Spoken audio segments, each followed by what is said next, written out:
Welcome. You are listening to the Business Wingmen Show. I'm Steve Smith. My co-host Travis Smith is on today.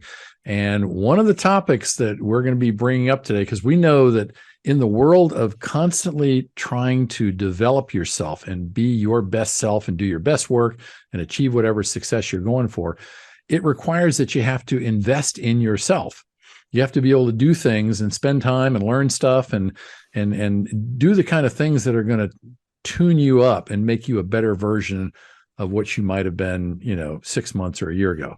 So Travis, with that as a backdrop, fill in the blanks for us. What are we talking about today? When we talk about investing, I think a lot of people, they immediately go to my personal finances, my portfolio, whatever, but that our conversation today is more focused on the professional side of things, our career. And that could mean a lot of different things for folks. So one, it could mean me, myself, making an investment in myself and my own career, whether that's maybe professional development or maybe work seminars or stuff like that. Mm-hmm. But it could also mean other things, meaning what if I own a company? How do I know when to make that investment in the company? To refunnel dollars back into something to grow, right? Right.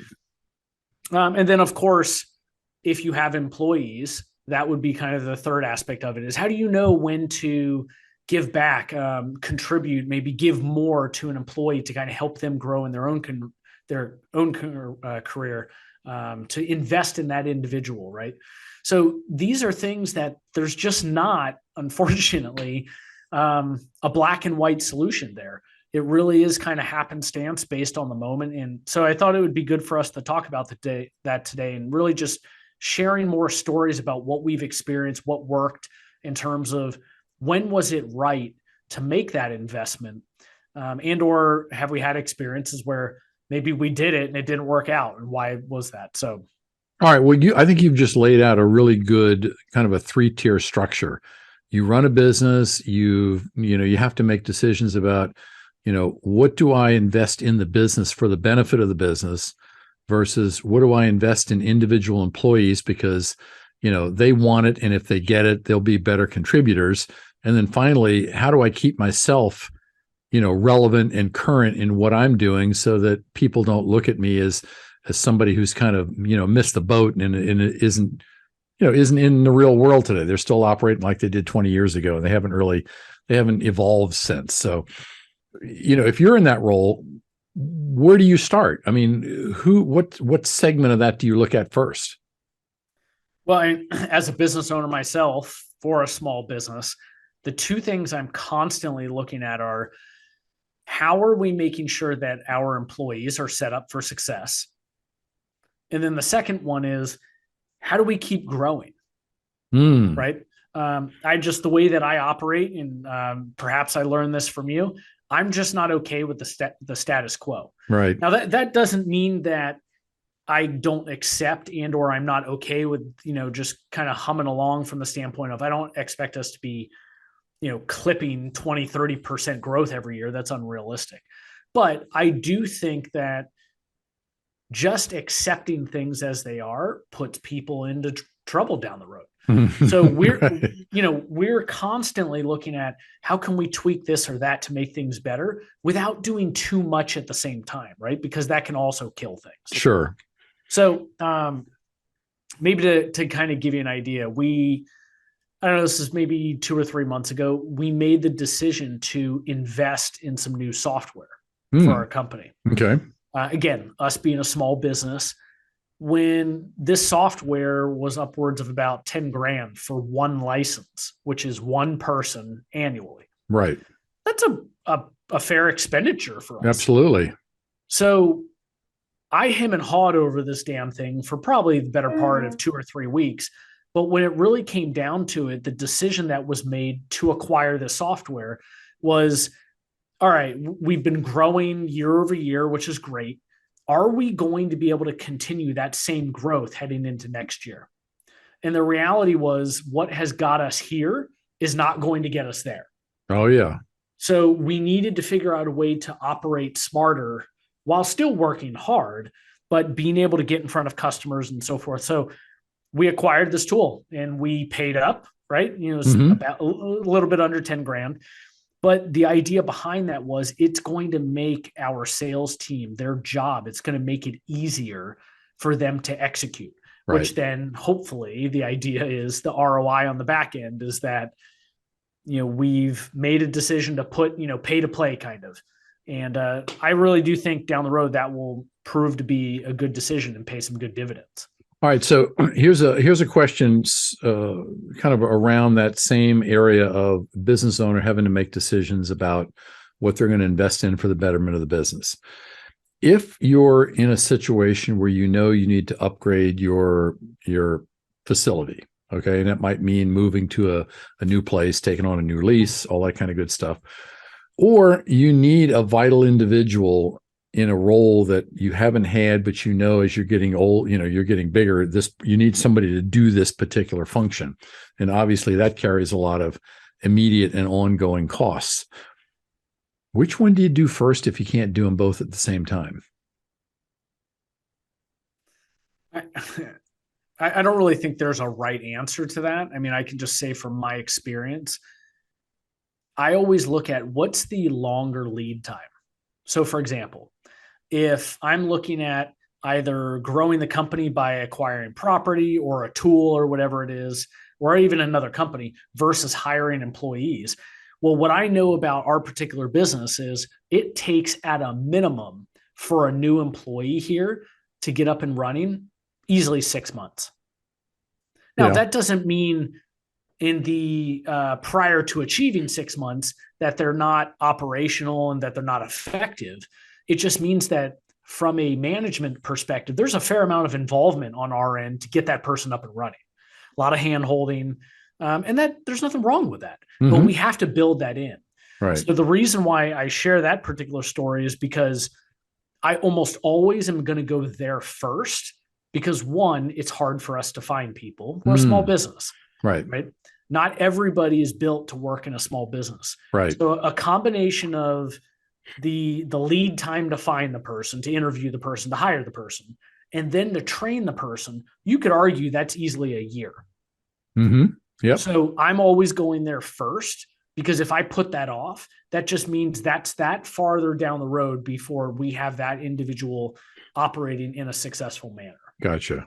Okay. All right. So let's go to another facet of investment, and that's you deciding that you need to invest in some of your people.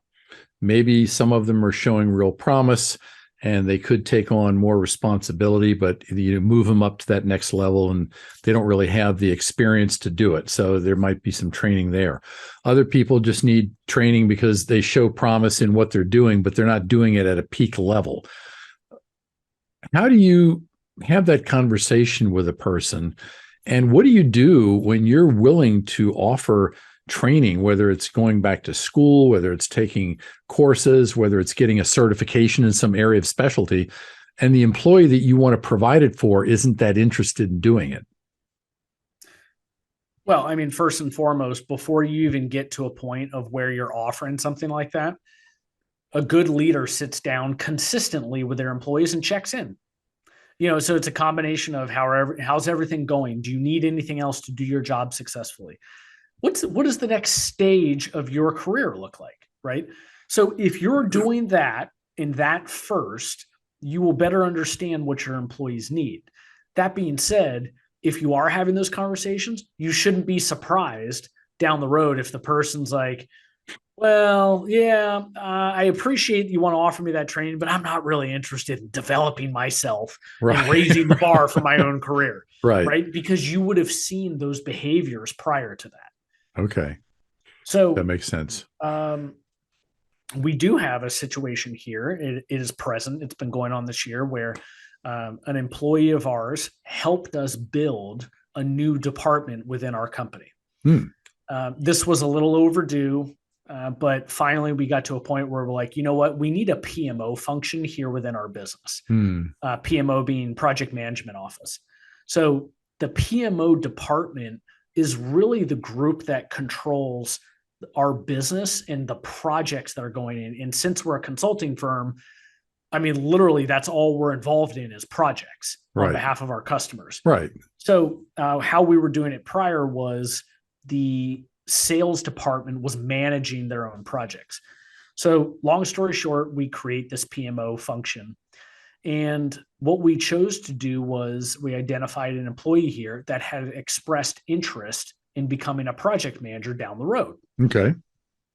Now, that individual, when we chose to make the PMO department, was not ready to fly on their own. And that's in no way, shape, or form meant to be a knock on that person.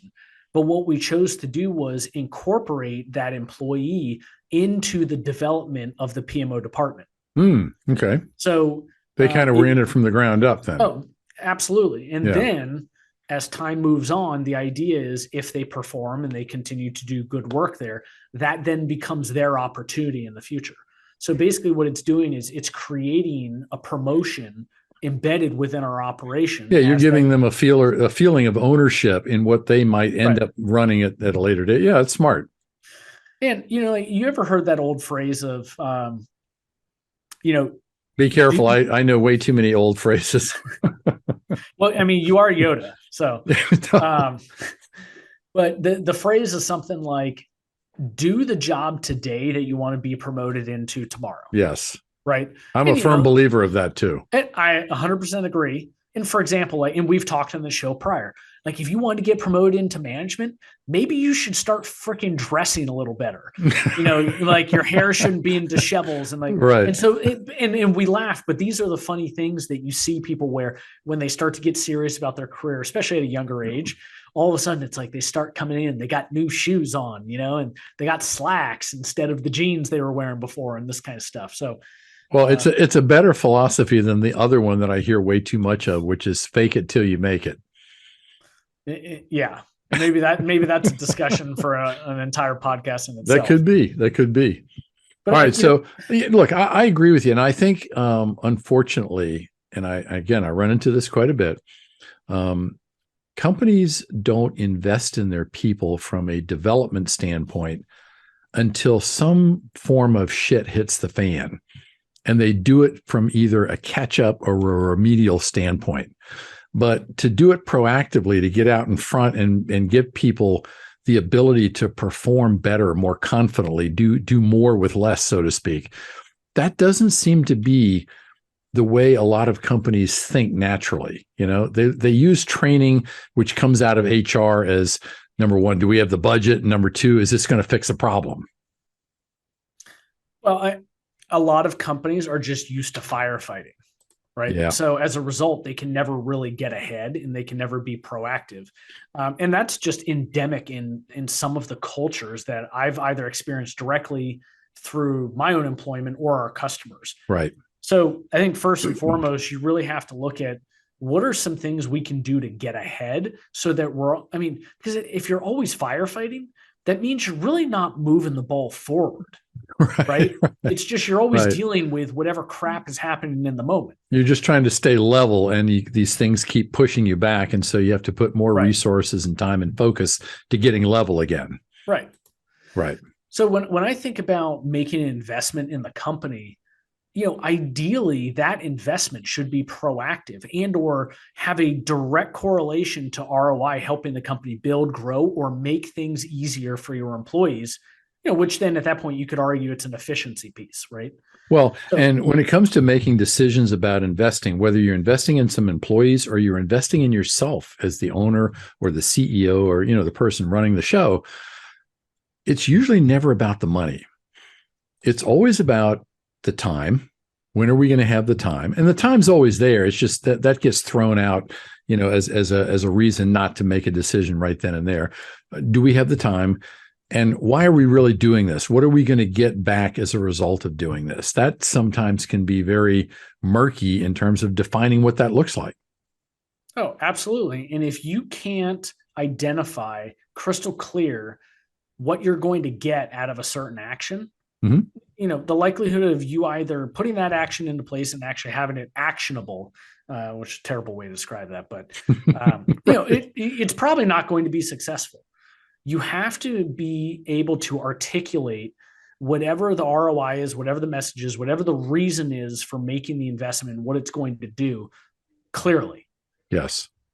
Right. Yep, I get it. And simply for that matter. Right. But I want to touch real quick on something that you just said a moment ago, which is I think it's really easy for whether you're a solopreneur, a consultant, or maybe you own a business or you're in a C-level role at a larger company. It's really easy to think about investing in your employees. Well, hopefully it's easy. Investing in the company. I think those are the obvious things. Right. But you just brought up something that I want to talk more about, which is investing in ourselves and what that does for the company. There you go. Right. So, for example, me as a business owner, how could I help our company move forward and improve the company by making certain investments in myself? There you go. So maybe, let's say I worked in a business where I had to give a lot of presentations, meeting with customers, right? Or maybe I'm trying to encourage people to invest in our company, right? So you're going out looking for funding. Those are precarious situations. I mean, you really have to have not only a certain type of personality to be successful in there, but you have to understand the psychology of people in those moments, how they make decisions. And so going to training to better understand that, as well as just your general delivery and how to close deals on large scale. Yes. Those are investments that a business owner or an individual, where appropriate, it really shouldn't be about the time, because that's what helps you take it to the next level. Well, I think when I made that comment, it a lot of times what I hear as kind of pushback is that, it makes a lot of sense. I really wish I could do it. I don't have the time because I'm too busy in my business up to my eyeballs in the weeds where I shouldn't be to start with. But that's where I like to be. That's where I've been all this time. I don't know how to get out of it. So I don't really have any time to go to the luxury of a 3-day conference or something else that would enrich how I do my job, because I'm too busy either watching everybody or doing everybody else's job around me. Yeah. I mean, look, and at the end of the day, I know this is so much easier said than done, but what are all of those? They're excuses. Right.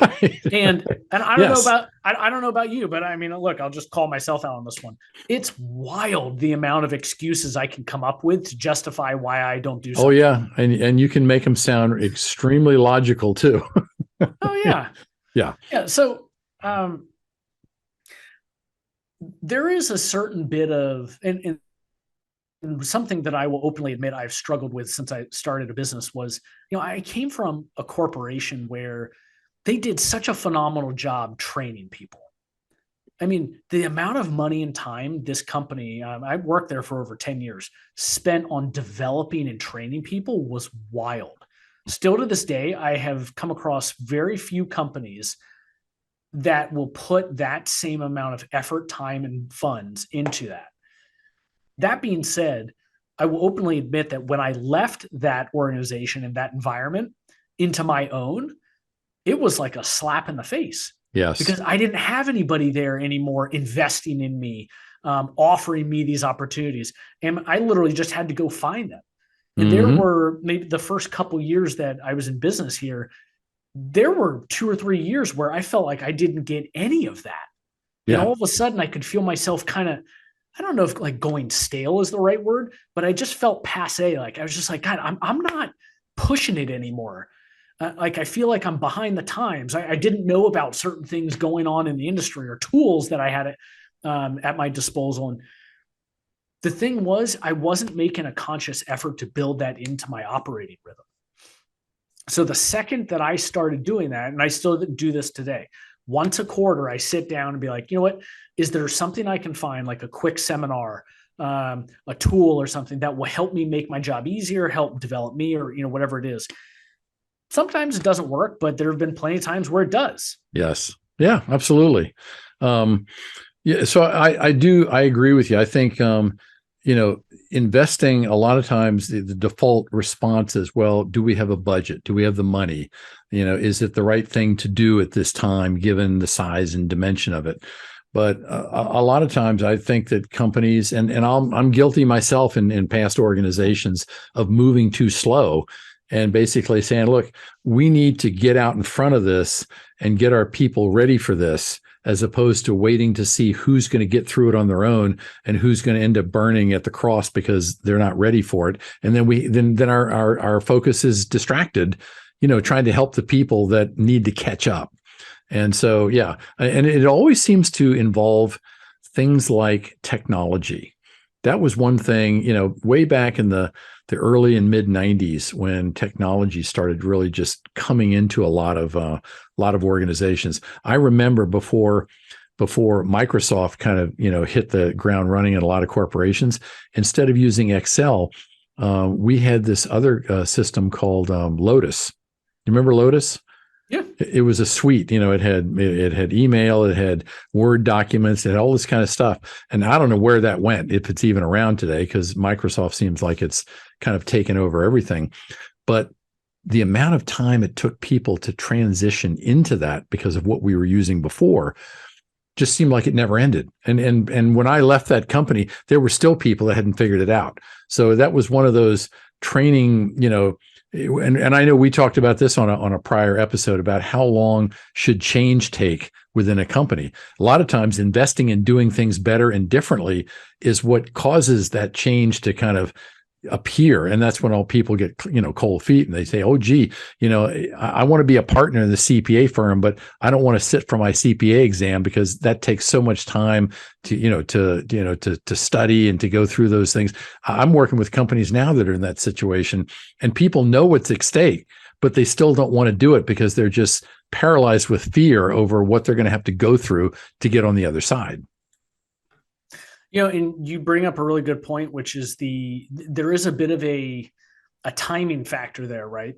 Mm-hmm. So think about your employees. If you're in a position where you either own a business or maybe you're a manager or leader within an organization, you do kind of have to figure in the timing piece, because if you wait too long, so going back to the comment you had made where you said in your past life and some of your employers, you waited too long, and it almost kind of seemed like you missed that opportunity. Yes. So what if you wait too long? And this is actually a cartoon. And you've probably seen this before. I love this cartoon. It's a CEO and a CFO, and they're talking to each other. And do you know where I'm going with this? No, but keep going. And the CFO says to the CEO, he says, what if we train them, meaning them as their employees? What if we train them and they leave? And the CEO's response is, well, what if we don't and they stay? I love that. Yeah, you're right. It is a little bit of a dichotomy. Do you run the risk of people leaving with newfound knowledge, or do you become saddled with people that become obsolete and are totally fine with it?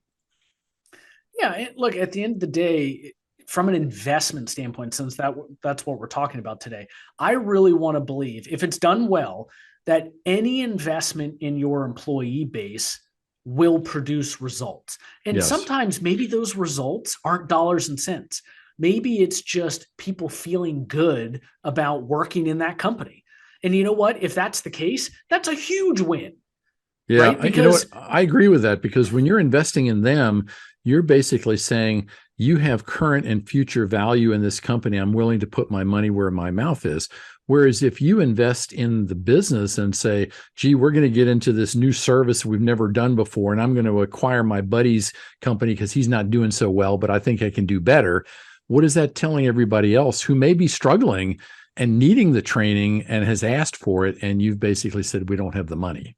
Yeah. And you know what? Here's the thing. So you've now a couple of times brought up the money factor. I want to hit on that because I think that's where a lot of people go, is when they think about investing. Yep. Immediately what that signals to them is, I've got to drop a bunch of money into something. Right. But here's the thing. There are all sorts of options you can do that don't require you to shell out thousands of dollars. Mm-hmm. Right. So for example, mentorships. Yes. Right. So if you have a company with, more than I would argue a dozen employees, you can establish a mentor program. either internally within the company or utilizing your connections externally. Right. We do that here. I have a mentor. I've talked about her on this podcast prior. I've been Right. working with her now 5 or 6 years. She's external to our organization.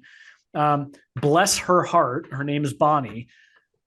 I have a call with her once a month. It's for an hour. She doesn't charge me for it. She does it because she wants to be engaged and she believes in giving back to people. Mm-hmm. I'm very fortunate for that relationship. But that being said, that doesn't cost me anything. Right. And it's a huge benefit to me in developing myself as a leader in this business. You can do that for your employees. It doesn't cost anything, right? It does cost time. Yes. But you have to be willing to engage and give back. If you're not willing to do that, I would argue that you should really sit down with yourself and wonder why you're in management in the first place. See, now you're bringing up a whole nother topic. You're leaking off the road here. So, but I do think it is an important comment to be made that investment doesn't always need to be dollars and cents. Yeah, really, and I agree. Just in here, like for what it's worth, just spending, like if you see one of your employees is having a hard day, hard week, just taking them out to lunch one day and investing an hour or two of your time into them. Yeah. That can be enough at times, right? Just showing that you care about someone. Right. That's important. Right. You're investing your time and your attention and a nominal amount of money that, isn't going to hurt anybody. But you're right. Yeah, it is. Sometimes you almost have to look at the prospect of investing in the development of your people and your organization in creative ways, that don't necessarily mean calling up some training company and paying a huge wad of money for somebody to come in and train/entertain your troops for a day. Sometimes it can be other things that are much smaller and much closer to the ground, but may have incremental impact that you just didn't realize. See, look at that. Mind melding right there. Coming up with all sorts of good ideas. Good thing we have this thing taped. Oh boy. Yes, absolutely. All right, so listen, let's bring this one to a close because I think we've talked around a lot of different areas that could induce good investment of various things that make organizations just run better and make people happier showing up and doing what they do. So we hope you've enjoyed today's program. You've got a little bit out of it. Maybe it spurred a thought or a creative idea that you can take back to your organization and get some benefit from. And if that's the case, then that's what's made this whole thing worth it. So take care. We are the Business Wingmen. We're on every Tuesday at 4 p.m. Pacific Standard Time. If you've been here, drop us a note. Let us know what you think about some of these episodes and what you got out of it. And if you have an idea for a new episode that we haven't talked about, bring that one forward too, because we're always looking for creative ideas. So thanks for being with us, Travis. Thanks for teeing up this topic for today. And we'll talk to you next week. Take care.